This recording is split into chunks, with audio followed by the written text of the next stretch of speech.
Yeah. Well, we're going to get more into that today because it's not really irrational that there's a dome rolling over your head all the time. This does turn out to be true. And I think the theme for today is going to be this idea of paradigm shifts. You guys heard this word before? I don't mean to talk down to you, but it's kind of important. What's a paradigm? Is that kind of like the set normal or like a set standard for everything, or it's just It's like something that you abide by without realizing it, right?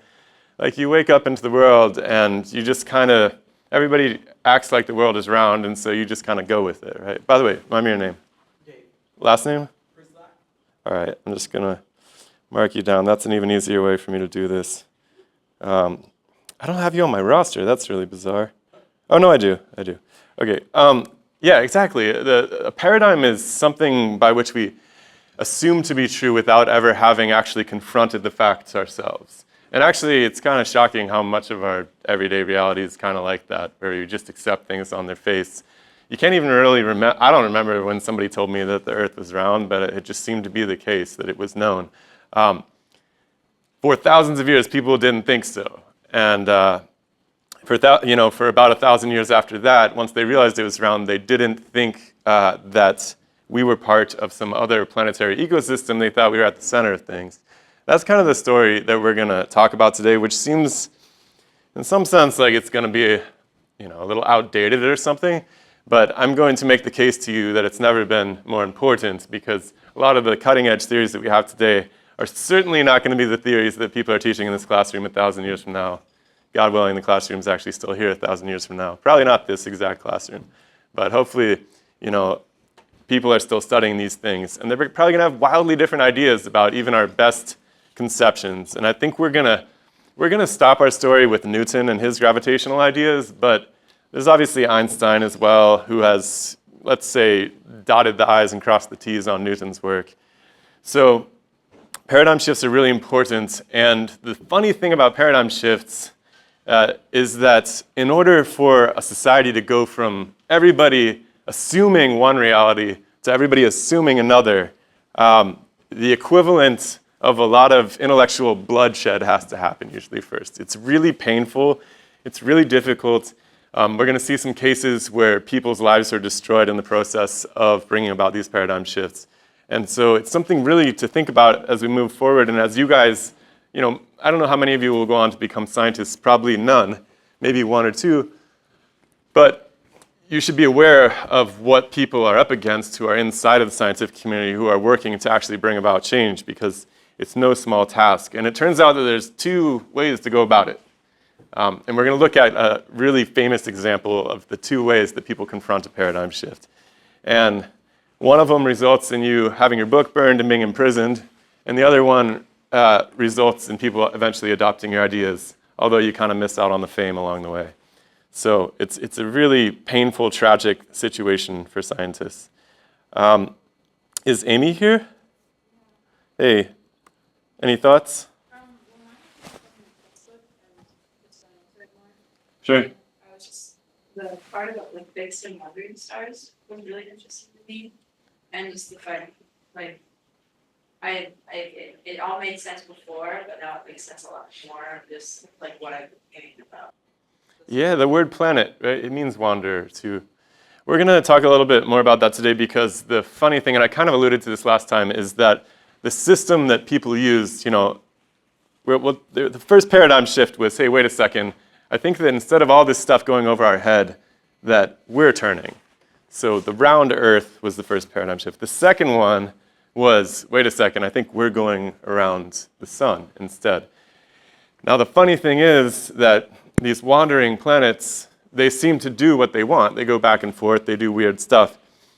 Well, according to the intellectual kings of the day, the most beautiful way to explain that is through a series of circles, because the circle was the perfect mathematical entity to these people. And we'll talk about why they thought that. But the circle really came into its own during the first paradigm shift, because it was used to essentially show that the Earth was round. And the circle, of course, had to have been part of God's plan, or however you want to think about it. It must have been the simplest way to describe what was happening. And so they came up with this very intricate and beautiful mathematical way to describe the way the planets went around the Earth. And they did it using circles. And it was really ingenious, actually, but completely wrong, too, as it turns out. How about Heidi? Are you here? Hello. Any thoughts from last time? Do you think that the story of Ursa Minor basically got turned from Hera helping the woman to being like the cause? Yeah, that's nuts, right? It's so interesting. Yeah, that's why, I think that in this scientific world that we find ourselves in, it's a very scientific world. Like the idea of truth, especially in an academic sense, you show up at college and it's like, well, we have these things we know about the world, they're facts, they're theories, we proved them out. That's a very different type of knowledge than what these people are encoding, right? They're encoding essentially what their hopes and dreams were for their society. And they're very different in terms of, well, not very different, but in this case, they're different in Rome than they were in ancient Minoa, which the Greeks really idolized and built their society on the back of. I love Minoa. It's very, very bizarre. We know almost nothing about it. It was centered on an island that was basically devastated by a volcano back like 1250 BC, and a lot of civilizations disappeared around then. It's a very bizarre point in the history of our species, really, certainly in Western civilization, because it seems like everything just kind of ground to a halt for a little while before it picked back up again. And you have, of course, classical Rome eventually emerging and all of this. But yeah, something huge changed. People changed their priorities, and why that is and how we're backtracking from it will certainly be encoded in whatever versions of the myths that we present in the future. And I think it's very easy for science-y, tight-minded people to laugh at mythology or even religious symbols, religious ideas, because they're so absurd on their face. Like they're not meant to be taken literally. They're obviously symbols that encode onion layers of information about that culture and their values and everything. And it's a real tragedy when people miss the point. And I'm sorry to all of my religious fundamentalists in the audience, but I think you're kind of missing the point as well. Like there's layers and layers and layers, and to throw the baby out with the bathwater is a bit tragic. So, okay, that is cool, and it will rear its head again. Let's see who else is here. How about Macy? Are you here? Hello. Any thoughts? Interesting how they have the cycles of the planets around the Earth, how they were going like Loops. really accurate, but they were like weird. Yeah, and beautiful actually, if you carve them out. You guys, what's that? You got a question? Yeah, this was it might be a dumb question. No. Whenever I was reading the second chapter, it like got me thinking. When looking at how we thought the planets orbited the sun and how it changed over the years, how do we know that the discoveries we're making now aren't completely like BS, because it's always changing and it's hard to find like, yes, this is happening, this is gonna happen. I don't really understand how we like fact check ourselves so that whenever someone finds out something new, it changes like everything else. Yeah. Well, it's all right. This is part of growing up, unfortunately. And I really want you guys to grow up into realizing the reality of what's happening here in science, which is that we're doing the best we can at any given moment. But I think it's very liberating to actually come into the realization that these are not truths with a capital T. They're theories with a lowercase t. All right? Everything that we're going to be talking about, aside from the specific measurements we do, are theoretical. And even the measurements, they get turned into factual objects, which is really difficult. At some point later in the case, I'm going to make the argument to you that, for instance, the subatomic particles are not physical objects. They're actually measurements that are turned into little actors that we move around, and that's resulted in no paucity of chaos for fundamental physics, and we'll talk about that. Now, as to the anxiety that, oh my God, maybe we know nothing at all, I don't think that that is quite the right way to look at things. A lot of the theories that we have been tremendously technologically useful. And to that end, you could say the same about the theories like the Ptolemaic system that we're going to talk about today. It allowed people to make predictions about the place where those planets were going to be very nicely. They had this intricate series of circles inside of circles inside of circles, but it did replicate the phenomenon. So they're mathematical models, which in physics, unfortunately, models and theories mean the same thing. That nowhere else in the world does a theory mean a mathematical description of some events. But their models, their mathematical models, were very accurate and predictive. So they had some utility. So one way to look at it might be, well, if all these theories are just hypothetical and they rest on some assumptions, how the hell can I pick which one I like the best? Well, first of all, you're in a good place if you're thinking like that, because you should be trying to pick amongst them, and you should be exercising that piece of your brain that needs to discern between good ideas and bad ideas. But when it comes to the grayness, one of my favorite modern day scientists is this gentleman named Michael Levin, who's at Tufts, and I've had the great pleasure of hanging out with him for many, many hours.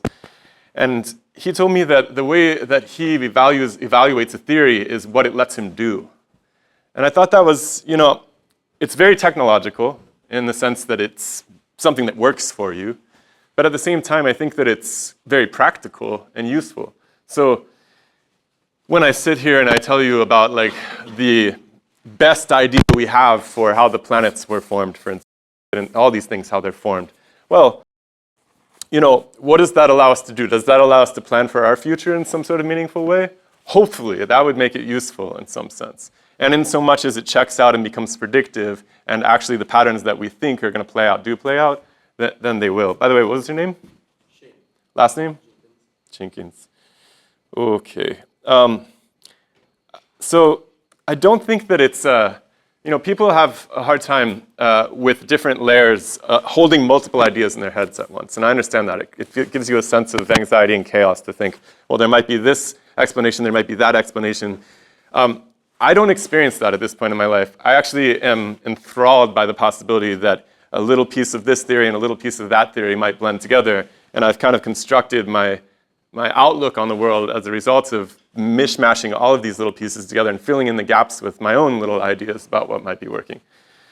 And I think if everybody did that, we'd probably be a lot sharper species. And unfortunately, it's much easier to say, oh, well, the scientists have agreed on this, they all have one idea. The reality of the situation is a few preeminent scientists who are really good at social networking and technological achievement have browbeat everybody else into this idea that they all agree. If you've ever been to a scientific conference, it would take you 5 minutes to realize that nobody agrees, actually. And that's healthy and good. So this is something we'll have to wrestle with as we go through. So I look forward to hearing how you wrestle with that. And, we're still a bit in the history books right now, but once we move into actually exploring what the heck all of these things are and what they're doing and how they're doing it, we'll be in deep theoretical territory, and we're going to look at some different explanations. Some of them might be more compelling to you than others. One thing I like to do when I present a theory is not really try to get emotional and convince you that it's true. I'd rather just lay out the story for you, answer any questions you have about the evidence for that story, and let you make up your own mind. I think that's a much healthier situation. It's easy to think that your job as a scientist is to compel people into buying your idea. Of course, your career in some sense depends on it, so I understand the temptation. But the reality of the situation is that we have to have that humility to recognize that, like I said, you think they're going to be telling these same stories? I mean, today is history lesson, so maybe. But 1,000 years from now, are they going to tell the same story of how gravity works? No freaking chance. There's no way. And particularly in the second half of this course, and I'd love to see you guys all there, we're going to be dealing with the absolute bleeding edge of what's known. So we're going to get into this stuff like black holes, dark matter, dark energy.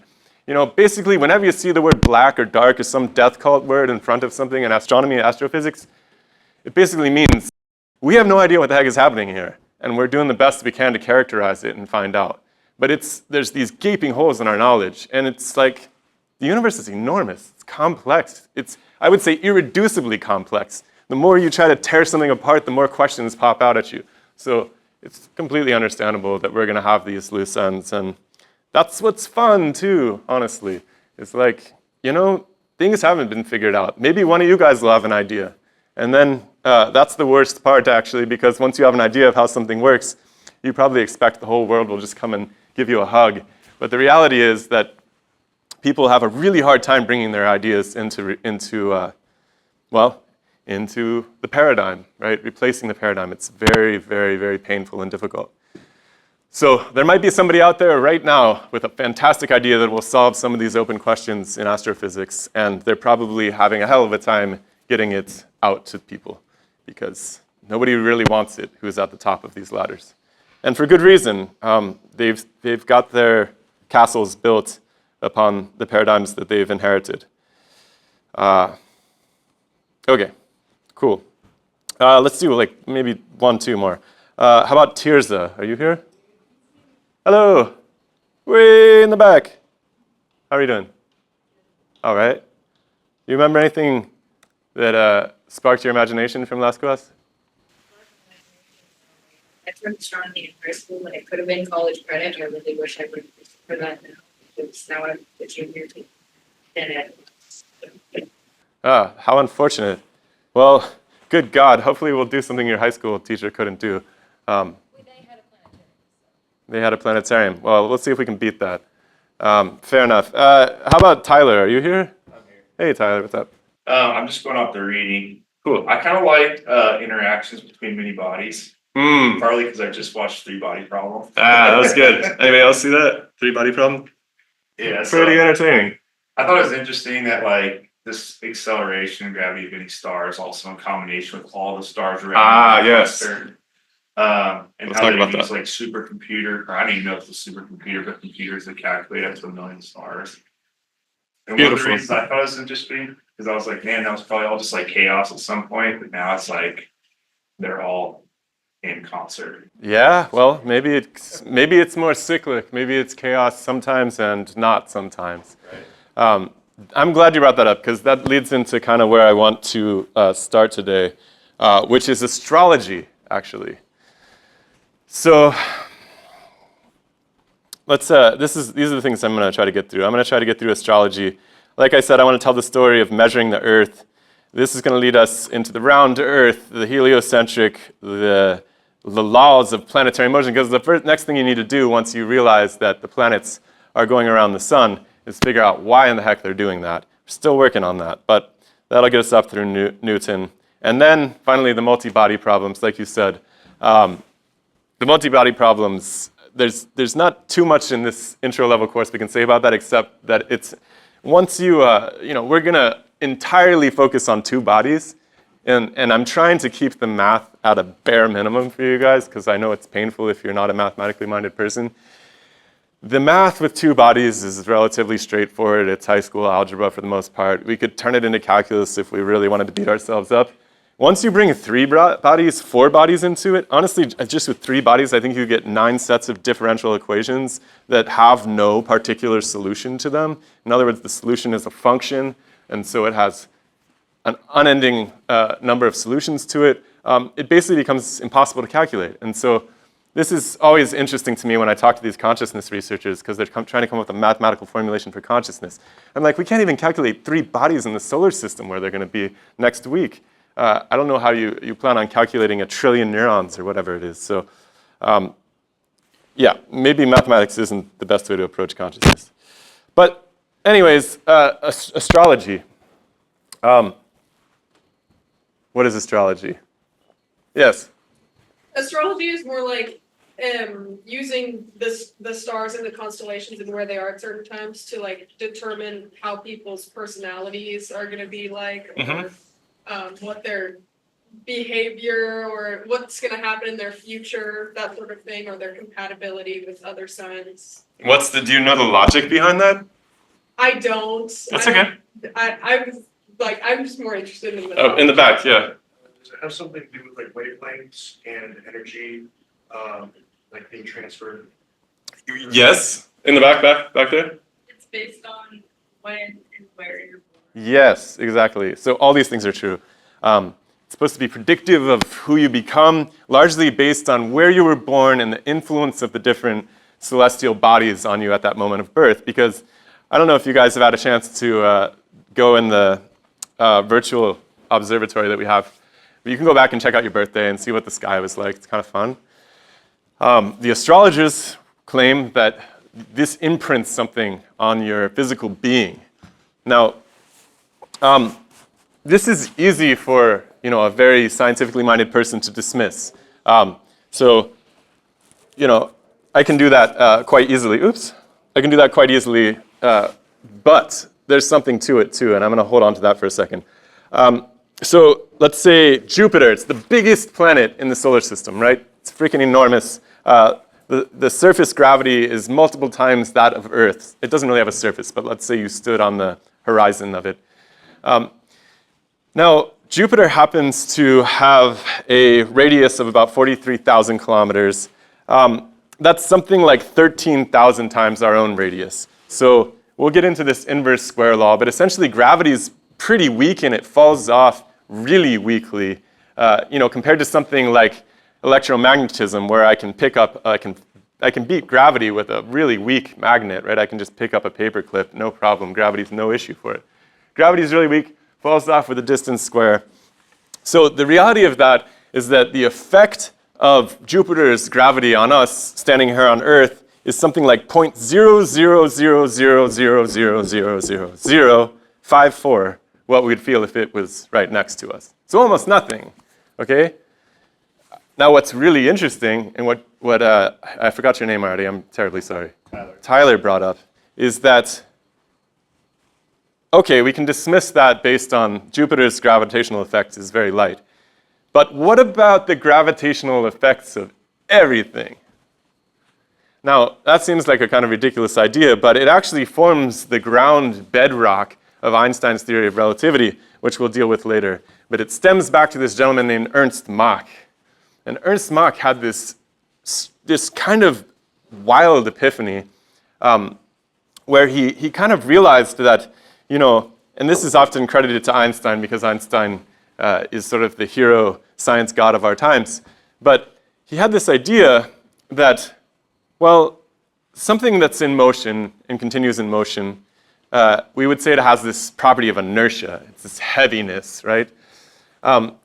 Einstein famously had this thought experiment where he's standing in an elevator and the elevator cuts out from underneath him and he feels weightlessness. And so he thinks, oh, okay, I think gravity, the absence of gravity, this weightlessness, and this inertia of falling are the same basic idea.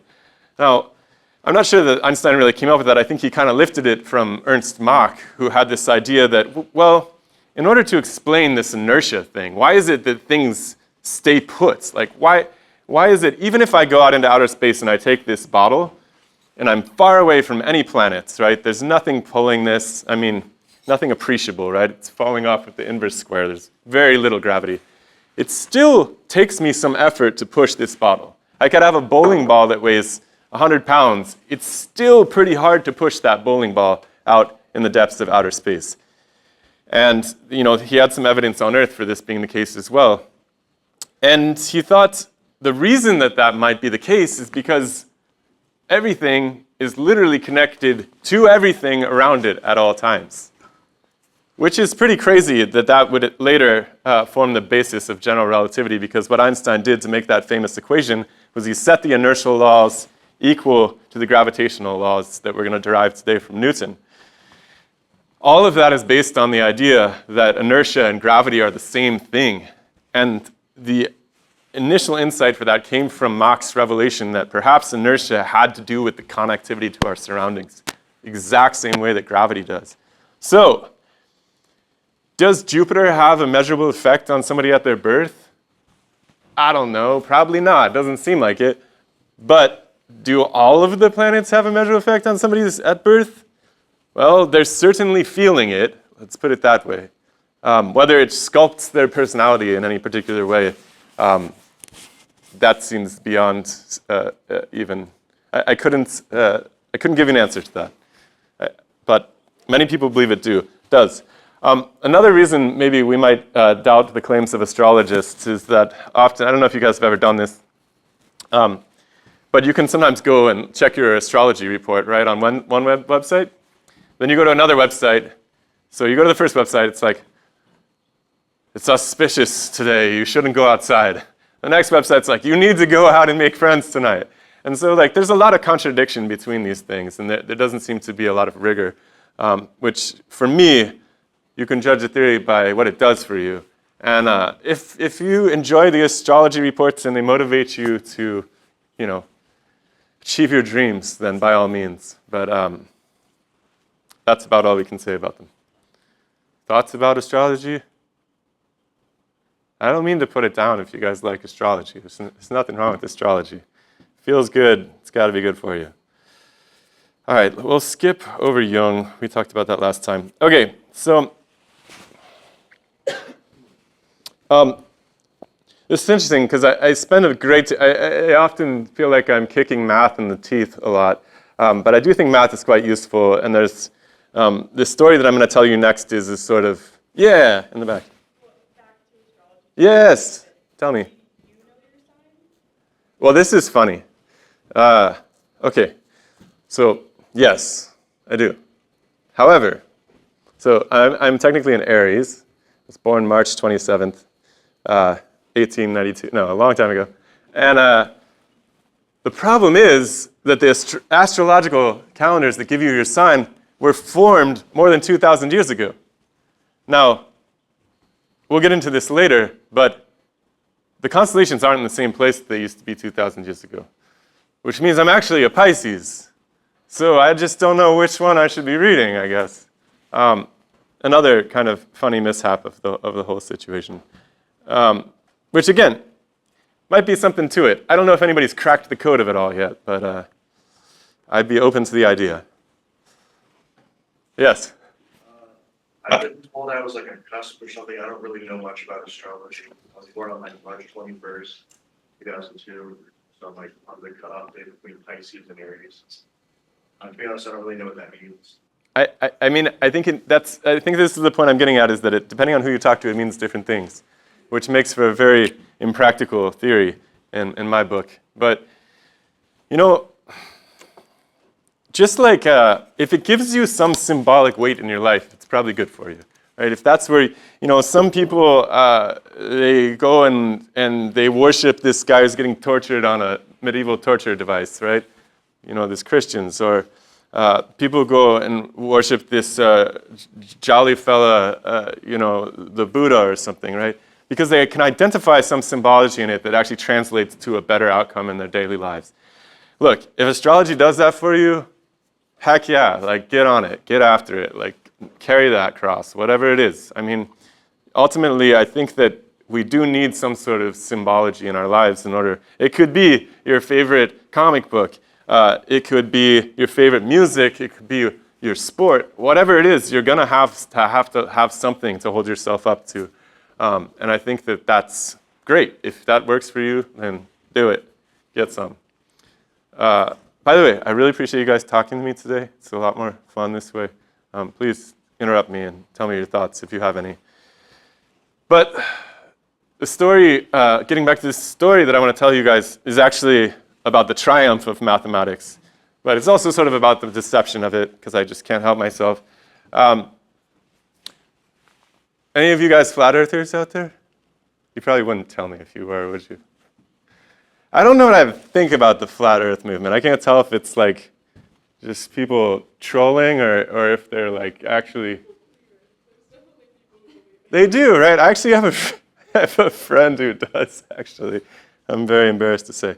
He usually comes along with some really strange fundamentalist ideas and stuff. But at any rate, this was not such a far-out story for a long time. And here it is, the flat Earth. And honestly, there's a number of ways to dispatch with this. But I want to tell you the story of the first person who really came up with the kind of brilliant plan for making sense of this and solving this problem once and for all.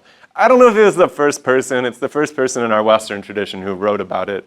Of course, we're limited by language. Remember, prior to about 4000 BC, everything was in stories. So it was probably written in a myth if that knowledge was discovered and it's lost. At any rate, this dude, Aristophanes, it's a mouthful, he was a Hellenized Egyptian. So I don't know if you guys are where your history knowledge is at, but Egypt was essentially conquered by Greece at some points. So when we think about the library at Alexandria, it's really a Greek institution, but it happens to be in Egypt. Same thing with like Cleopatra or something, right? You guys seen the Cleopatra movie, the old one maybe? You're like, why the hell is Cleopatra white? Well, she was Greek. And so he was working there in Alexandria. He was a mathematician and a geometer. And he had this really, really clever way to answer this question.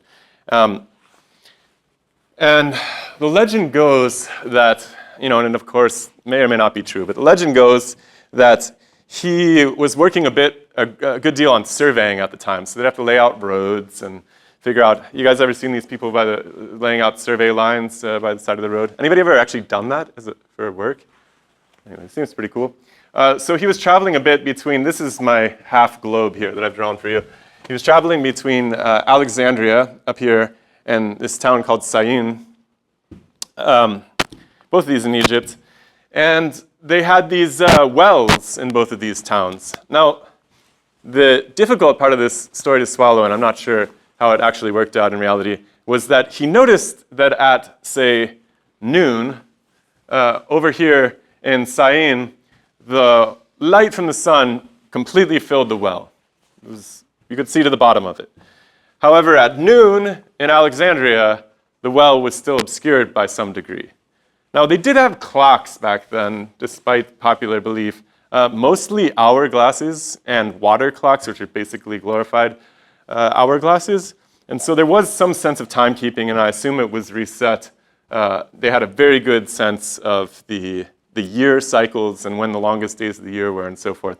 I have no clue how they were able to maintain that clock system throughout the year, but I imagine they had plenty of bureaucrats working on it. So the story goes that he knew what time it was, and he knew that at that same time that there was a shadow in the well back in Alexandria. And so he devised this really clever, I don't even know if you'd call it an experiment, but let's say a demonstration that would give him some information. I guess we could call it an experiment. It's a query. And the entire thing rests on an assumption, just like most theories.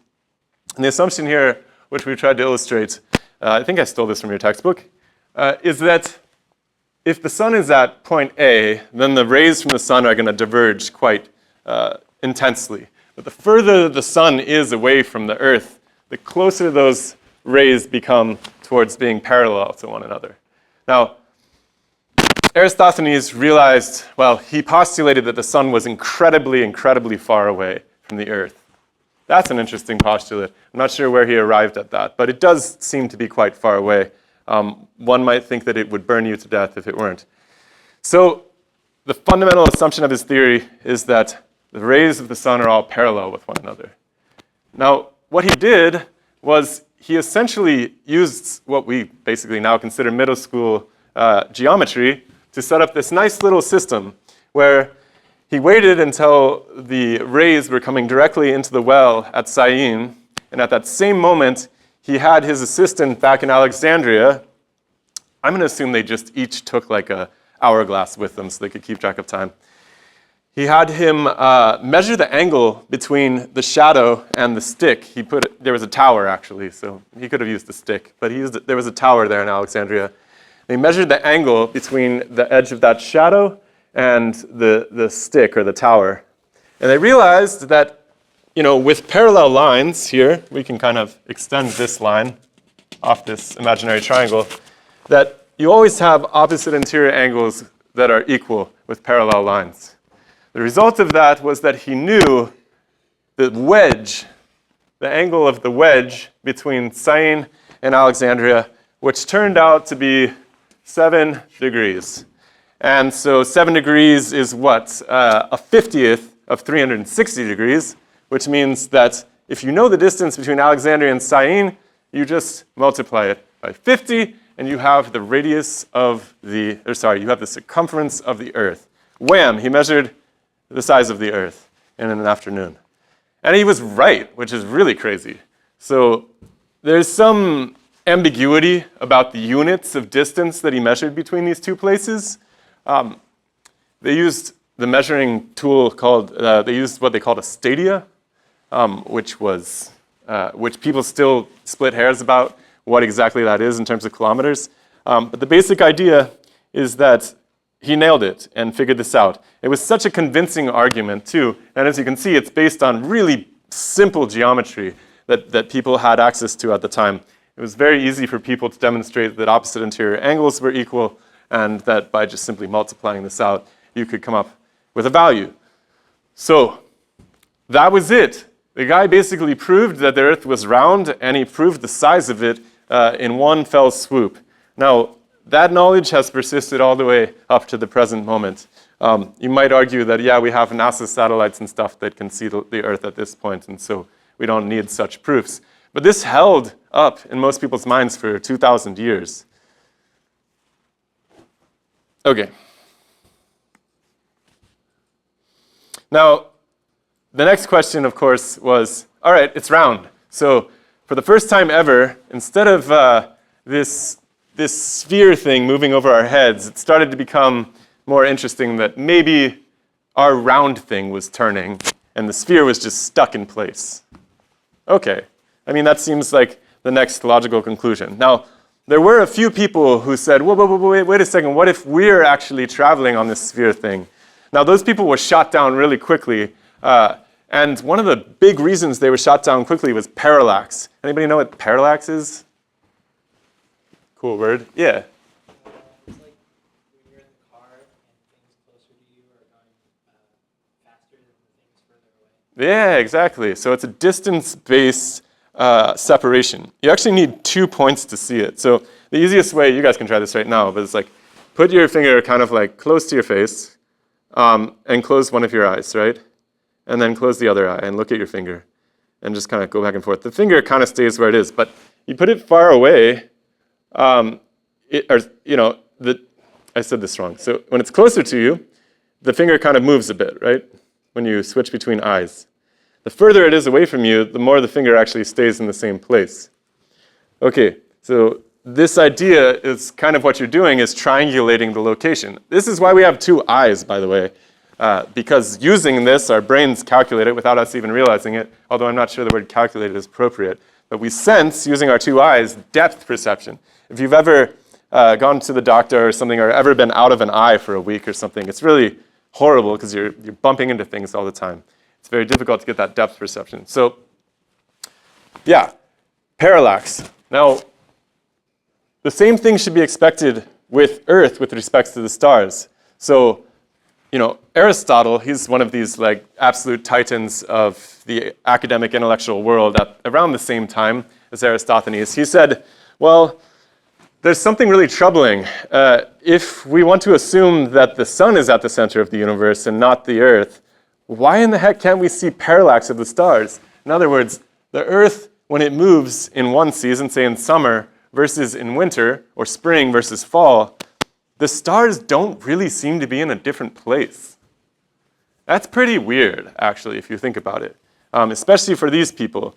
The common explanation for that now is, of course, that the stars are just so bloody far away that there is no parallax effect because the distance that you change during that orbit is minuscule compared to the distance between us and the stars.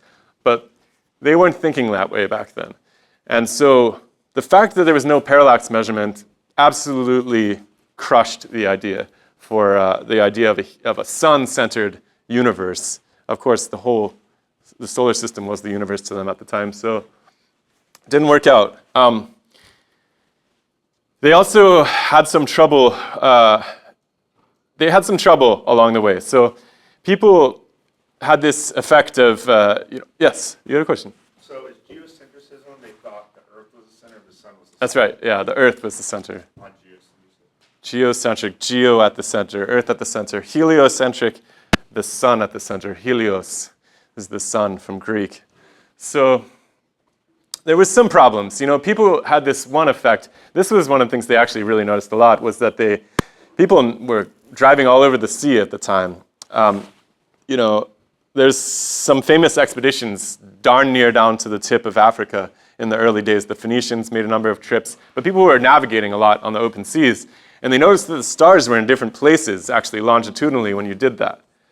Now, that was a little bit confusing, and this led them to start to doubt this idea. But none of these arguments held up over time. I'm not going to talk about Aristarchus today. Okay, so there was another Egyptian astronomer. Let's see if I have the year for this guy. Nope. But let's say he was maybe 100 or 200 years after the last fellow, Aristophanes. This guy is Ptolemy, and he's going to kind of close out this story, because what he did was he piggybacked on this beautiful circle explanation from Aristophanes, and he said, well, with respect to these wandering stars, I think that I can explain this with circles alone. And he did it. He did an incredible job of it, actually. So he introduced these different points upon which there's radii at which things would orbit the Earth, and that each one of those orbits would have its own little orbit inside of that. We call these epicycles, so they're like the cycle on top of the cycle. And by the way, epicycle is going to become a big piece of slang as we move forward, because the idea of tacking on extra little pieces to your theory to make it work is very practical. You can do that. A lot of people do that up to this day. But he came up with this circle-based explanation, and people loved it, actually. Now, it's hard to explain to you guys how important this gentleman was. So I just said he was another astronomer. This guy was like a mixture of Neil deGrasse Tyson and Einstein, right? He was very politically connected. He was very much an influencer of the government people at the time. And he had accumulated one of the best maps. I'll show it to you in a minute. One of the best maps he had compiled of the world, the known world at that time. This is his map, I believe. So, very famous dude. And when he came up with this mathematically rigorous model, and here's a picture of it, by the way, people bought it, and they bought into it hook, line, and sinker. Now, the paradigm shift that followed this didn't happen for another 1,500 years almost. So this was the prevailing idea for a long time. And the question as to why people even started looking for an alternative answer is a perplexing one to some extent. You know, one of the things that really revolutionized stuff was the telescope, but that didn't come along until the 1600s. The gentleman we're going to talk about in just a moment is Copernicus, and another gentleman named Galileo. Galileo obviously championed the telescope. Copernicus was working off of this idea for quite some time beforehand. Now, there's some evidence that people in other cultures actually suspected that the Earth was, that things were moving differently. There's some Indian sculptures that are dated to early medieval periods that actually show the sun and the Earth and the different inner planets being organized in a fashion which is very close to what we think of today. The Indians, by the way, the word that they have for Earth in ancient Sanskrit means something like mud ball or mud sphere, right? So they seem to have apprehended this independently as well. At any rate, I imagine that much like today, with any theory that you hear out there in the world, there was always people who had a different idea of how things might go. And so I think that the idea that perhaps the sun was at the center of the then known universe, or the solar system, I think was probably a fringe idea for 1,000 years, and people tinkered with it, but nobody could figure out how to prove that it was so. So we have to talk about these guys now. Now I like to focus on these guys because they have very different lives, and they both were championing the same idea, which again was that the sun is at the center of the solar system. But they had wildly different receptions and wildly different experiences in promoting these ideas. Arguably, the gentleman that it worked out for better was this man, Copernicus. Now, Copernicus is an interesting guy. He came from a wealthy family. He had all the tools available to him to change public opinion. He was well regarded, well connected. I believe he worked as a civil servant. He was a physician. He worked in various arms of government. But he did something really unique. He didn't talk about this theory his entire life. He carried it famously around in his breast pocket, a little manuscript he was working on. Now, why didn't he talk about it? Well, by the time that Copernicus arrived in 1500s, the church was inseparable from the state in Europe. This is kind of hard for us to imagine in the United States today because we are so far from that, it's not even funny. But the church was the power-granting authority at the time, and the church really liked Ptolemy's system. Why do they like Ptolemy's system? Because for whatever reason, they had interpreted the scriptures to mean that the earth should be at the center of the universe. I don't know that that's a valid interpretation of what it says in the scriptures, but they believed that, and that held a lot of authority. Now, challenging the authority of the church is sort of like challenging a cop when you get pulled over, right? It's like not going to work out for you. It's actually, in any bureaucratic system, the worst thing you can possibly do is challenge the authority of the authority, right? So, Copernicus, he has this idea that he can actually explain the solar system based on circles still. He's trying really hard to make this circle thing work. And he thinks he can do it by putting the sun at the center of the earth. And he writes this magnum opus. He carries it around in his breast pocket. When he's about to die, the printing press is invented, and he self-publishes the thing and hands it off to his buddies. And he's like, peace out, I'm out of here. I hope you guys enjoy this. On the other hand, we have this guy, Galileo.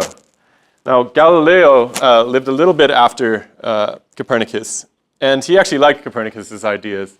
And he was very, very famous, very well liked. The telescope came a little bit later, but he did a bunch of experimentation with the concept of free fall and that acceleration is constant, a bunch of boring stuff you guys don't care about right now.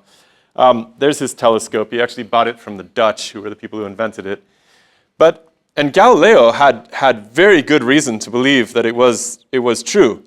He actually looked through his telescope, like I said last time, and he saw the moons of Jupiter. So he saw that there was little mini solar systems out there in the solar system. He was pretty convinced that this was the truth. But Galileo really, he was a real firebrand. And so instead of, sitting on his theory, writing it up, and humbly distributing it, he writes this cartoon of a book. And at the center of the book, he basically puts the Pope. So it's called a dialogue concerning two chief worldviews.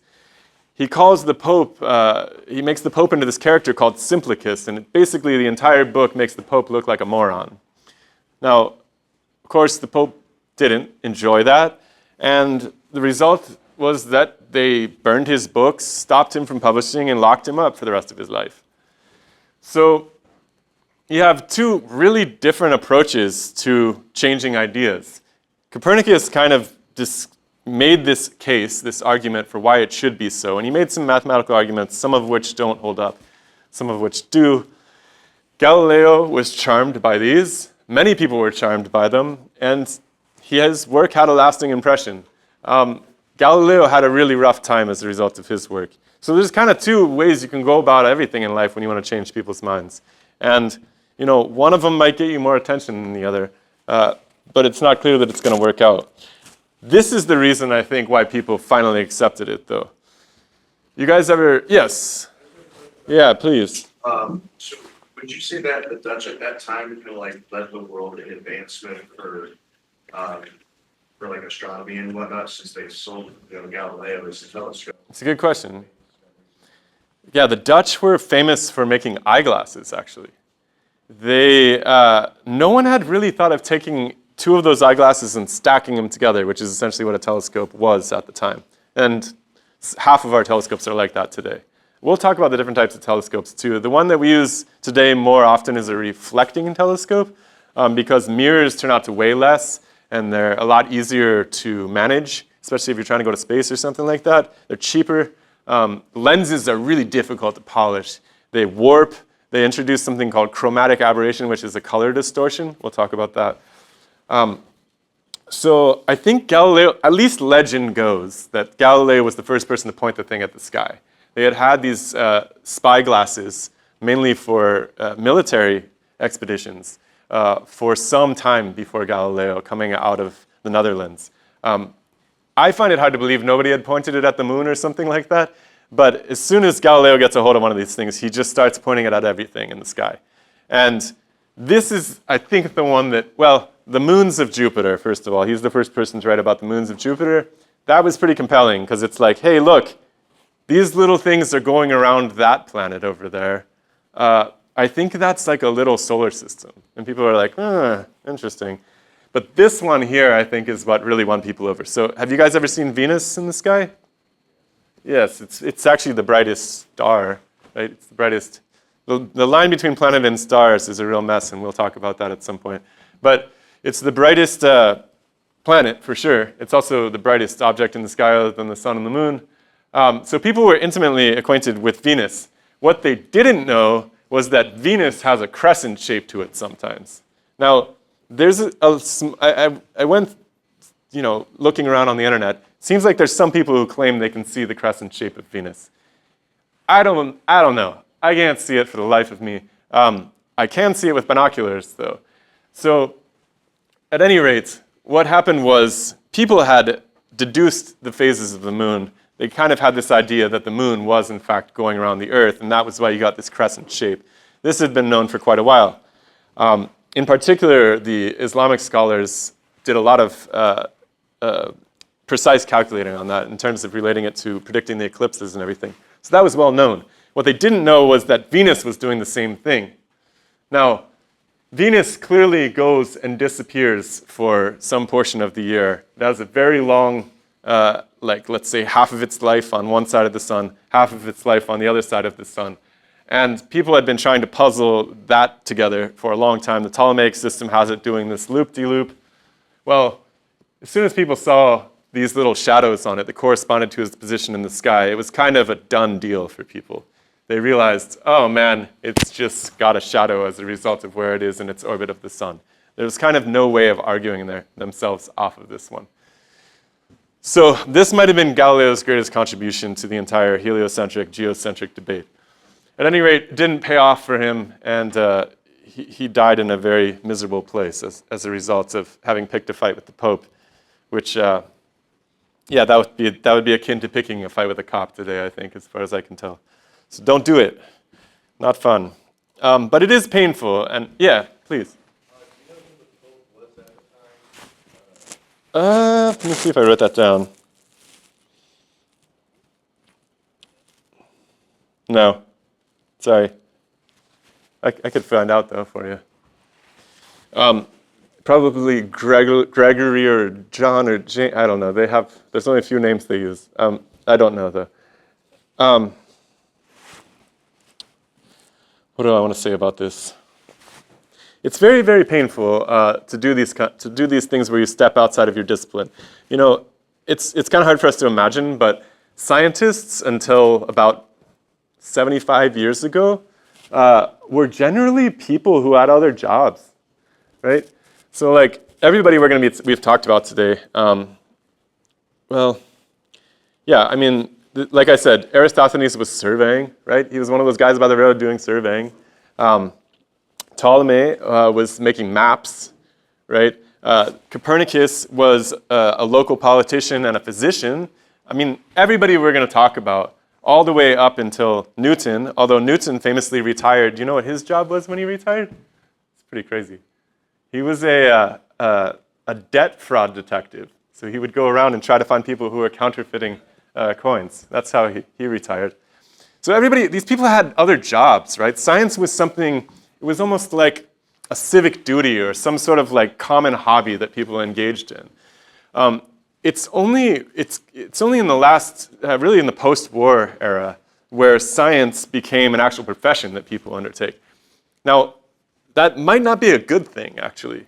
I'll tell you kind of how it works. When I showed up to grad school to do my PhD, my advisor was kind of like, all right, we need some money, right? Somebody's got to pay for this. So why don't you go and look at the DoD and the DOE. They put out these little brochures every year, and it's like, here's all the things we'll pay for, right? And so now you come into grad school or whatever, if you're way down the pipe as a professor, you already have some topic you want to research. And so your job is to fit what you want to study into one of these little slots that's on this piece of paper, which is really difficult because the best thing you can usually hope for is that you can find something you're doing that relates to one of these topics that's being funded, and maybe you'll have some time after that to study what you actually want to study. And as far as I can tell, the people who were working in science before the modern era were unburdened by this because, well, they had other jobs, essentially. So it's a very, very unique situation that we find ourselves in today. And it makes it very difficult for people to do these paradigm-shifting works because, well, they're adding little decimal points onto the theories that already exist. So the next two people we got to talk about are also pretty interesting. One of them, this guy, Johannes Kepler, a very poor dude, grew up in abject poverty. He was really smart, really good at math, decided that he could make some money by tutoring the other kids in his class. And he found that to be quite productive, so he decided he would travel around after, the equivalent of high school and be a kind of traveling teacher. And as he did that in his free time, as everybody was doing, he started thinking about this Copernican system a bit. Copernicus's system with the solar system, it did have the sun at the center, but there was mathematical problems with it. Making the planets, the observations hit their mark on those orbits seemed to be impossible. Although people liked it for the obvious reasons of Venus and the moons of Jupiter, things like this. It made sense, but it didn't work out mathematically. So he was like, I'm going to figure this out. Meanwhile, somewhere else on the continent was this very wealthy baron. His name was Tycho Brahe. Now, Tycho, his hobby, everybody seemed to have like a really productive hobby back then, which is really cool. I hope that you all have very productive hobbies too. His hobby was making a map of the sky, and he wanted to make a map of the sky seasonally, and he wanted to do it more accurately and more comprehensively than anyone who had ever come before. So he had all this money, he bought up all the records he could, he made a lot of the observations himself.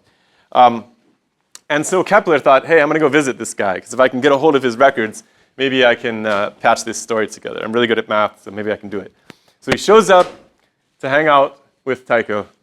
Tycho, the legend goes, these are all legends, who knows what happened, but legend has it that Tycho was 2 weeks deep into some bender, and he was hardly coherent, so Kepler had to make himself useful around the house and started washing dishes and stuff like that.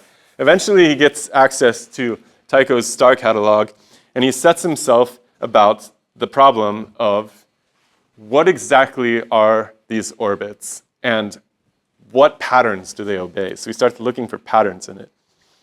By the way, this guy he got in a duel with somebody when he was a kid over a math problem, and he lost his nose. So he famously had this golden nose that he wore at all times, which is just wild. I don't know if you can imagine getting in a sword fight with someone over a math problem.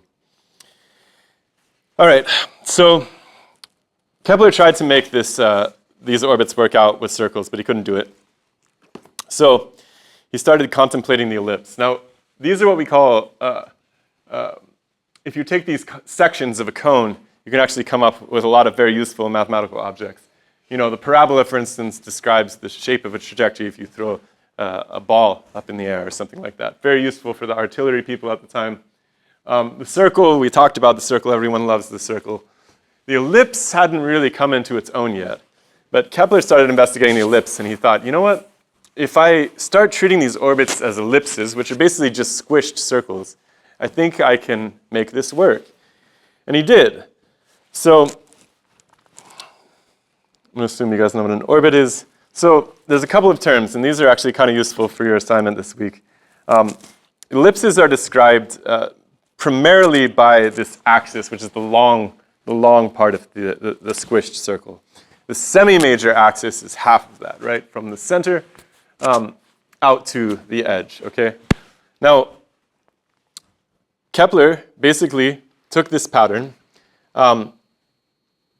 and he made this realization that if the planets actually traveled in these elliptical orbits, and instead of moving at a constant speed around those orbits, they instead traveled a proportionate area from the center of the, well, not the center, but from the actual focal point of the ellipse. And if you kept those areas the same, that you could perfectly match the orbit of all the planets. So from that, we get this wonderful law, which I'll get to in a second. This is another way of looking at it. So he didn't know why this happened. He didn't even try to speculate on why this happened, but it seemed to him that the planets actually sped up as they got closer to the sun, and they slowed down as they moved away. That's the effect of these areas all being in equal proportion to each other. Now, before I move on from that, I do want to point out that the eccentricity describes the deviation from the circle. That word's going to crop up a few times because as we go through the different moons and the different planets, we're going to see that everybody has a slightly different eccentric orbit. Actually, if you look at this kind of exaggerated, well, no, it's more or less, I mean, things aren't to scale here, but the circle shapes, the ellipse shapes are the same. You can see that almost everybody is darn near a circle, so you can forgive everyone for thinking they were circles, except for that guy and that guy. What do you think those are? Yeah, the comets, exactly.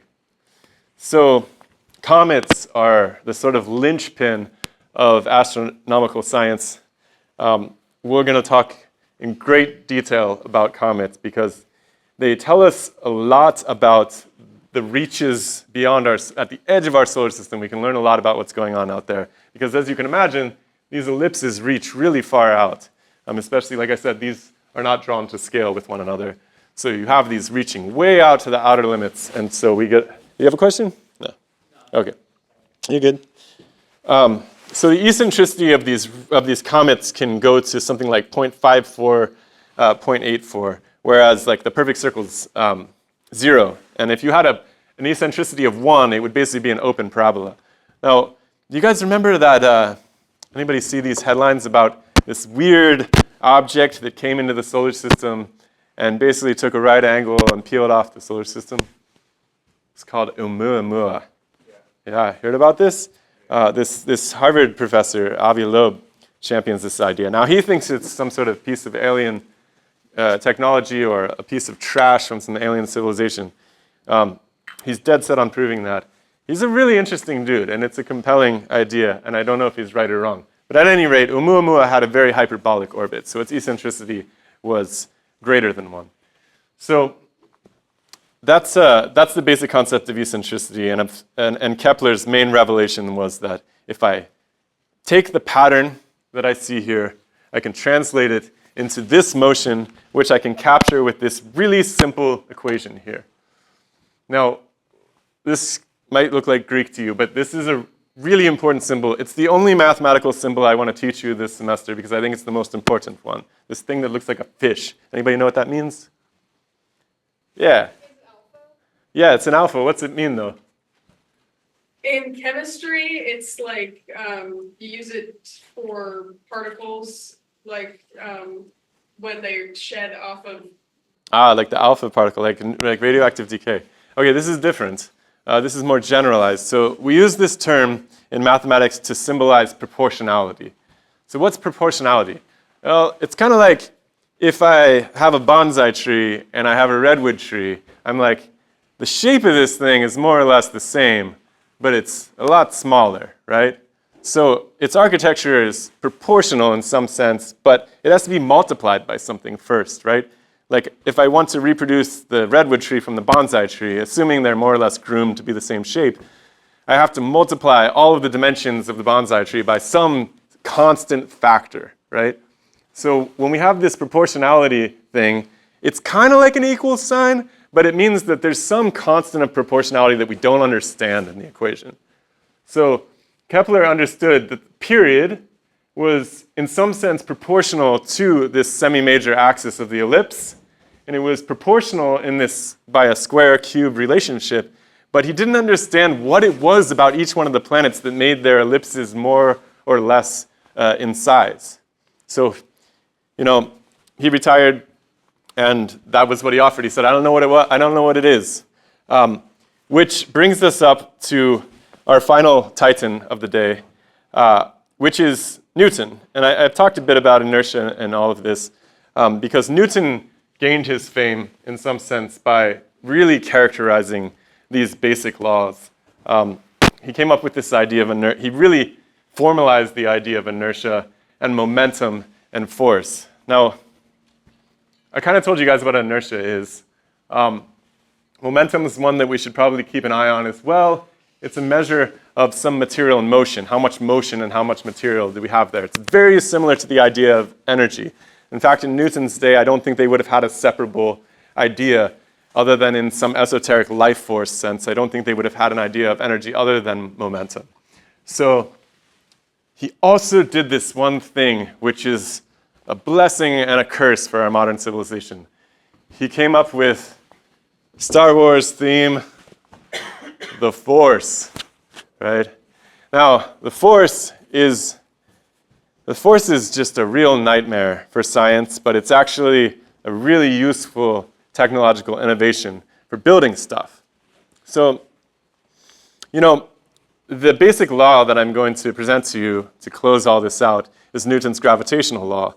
Newton's basic insights into what the heck that scaling factor was that made those two values proportional came down to the idea of how much stuff there was there. He used the word mass to describe that, which stems from a unit of weight, which is, of course, we'll deal with that in a second. But he started describing everything in terms of force, how much effort was being applied in some system, right? Now, it's very, very brilliant and useful, but the tragic side of that is that the force has become an actual actor in modern science. Now, I will make the case for you as we go through this semester that treating ideas like physical objects is the root of a lot of stagnation and problems in fundamental physics. And I will make that case to you, so hold on to that idea. But Newton introduced this idea that we have forces. Forces do stuff. This is the first time in rational philosophy, natural philosophy, excuse me, that a non-physical actor could do something. It might seem a little mundane to you, but think about how profound that is.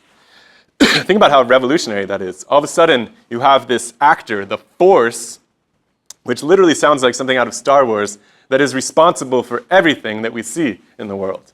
And Newton chops up the universe into forces that are all causing activities to occur. Now, turns out, like I said, very predictive. In fact, NASA, when they're plotting or probably SpaceX is probably the better one to point to these days, when they're actually calculating the trajectories of their rockets, they use Newton's equations for the most part. They don't use the more sophisticated Einsteinian equations because they just complicate matters. So this guy nailed it from an empirical sense. The math he came up with in this force landscape was actually really, really useful and really, really predictive and really, really effective. So, questions about inertia, momentum, force. Inertia, I think we'll get back to, but I feel like the basic idea of inertia is actually pretty strange if you think about it. You go out with a bowling ball in space, it's still really hard to move that bowling ball. That's pretty weird. Okay. So, Newton's first law. This is, in some sense, part of his inertial and momentum ideas. Body stays at rest unless you apply some force to it, right? Fair enough, makes sense. Revolutionary at the time. Second law, when a body is pushed or pulled, the rate of change of momentum equals the force of the push or pull. This is basically the F equals ma equation that you were probably beat with in high school physics if you ever took that. the third law is that for every action, there's an equal and opposite reaction. This one's actually really cool. It seems to play out in the metaphysical realm as well. This is kind of like an instant karma type of law. But it does play out in the physical realm as well. But what Newton, and these are just the mathematizations, he also invented some form of calculus along with a gentleman across the channel. But this is essentially restating those same equations that you're used to in high school in a different way, where we just are talking about the rate of change with respect to time of momentum and so forth. P is representative of momentum. But you don't have to know those. Okay, I don't want to talk about angular momentum yet. Let's talk about mass to close this out. Because somebody mentioned mass in the first day. I don't remember who it was. Anyways. When I asked what the universe was, it was things with mass. That's really interesting. Okay, so Newton had this basic revelation that mass was representative of how much stuff you had. And people had been weighing things for eons. In fact, like I said last time, probably the earliest writing came from some sort of accounting system for doing trade. Well, people had this idea of weight. They had this basic idea that if you had more of something, say like chalk, it would weigh more, and that you could quantify that with some unit of mass. So Newton basically had this same idea that, hey, I think maybe the planets that are moving, let's say, slower, maybe they're bigger, right? Jupiter, for instance. Maybe its orbit is wider. In some sense, it's informed the rate at which it moves. This proportionality between its period and its axis, how fast it goes along, has something to do with how big it is. Turns out to be quite revelatory because that same equation, he plugs it in here. He says, if I add up the masses of the two bodies, now I can stick that equals sign in there instead of that proportionality sign. And this was, just a complete stroke of genius. I don't know why Kepler didn't come up with it. I don't know how Newton came up with it, but he did realize it. So he figured out how to scale that equation from Kepler, which was huge because now all of a sudden he's in the position where he can start to think about how that gravitation is playing out. He starts to conceptualize the idea of gravity itself. I think he rewrites this equation in such a way like this, that he can actually apply this to bodies here on Earth as well. So if you deconvolve this a little bit, you can actually do experiments, although Galileo did a lot of the initial experiments to show that, the acceleration of a body that was falling was constant. He basically realized that you can use this same kind of gravitational notion here on our own planet, and that I think what's happening with us sticking to the floor is the same thing that's pulling the planets towards the sun. So, you might not think of it this way, but there's a crazy balance at play when it comes to the orbits.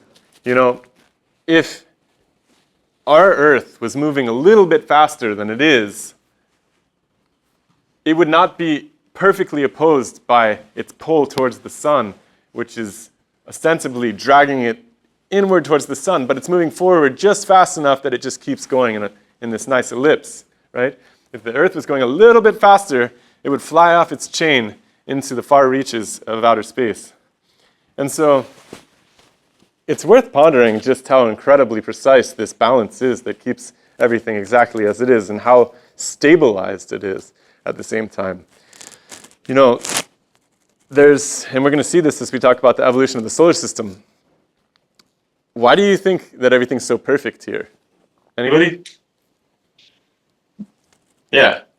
Well, we think of it that way partially because we have adapted to the conditions of this planet. Like we were evolved in order to fit the conditions. So of course it's perfect for us. We probably wouldn't be here, right? Yeah. I was just gonna say, I think just like the very slight percent chance that everything lined up between the stars and everything in orbits, that thing as well. Well, yeah, if it didn't, nobody'd be here to think about it and write about it. So I think one of the things that's really starting to change as far as paradigm shifts are concerned with planetary science is that I don't think I think many astronomers are beginning to agree, it probably didn't always look like this here in our solar system.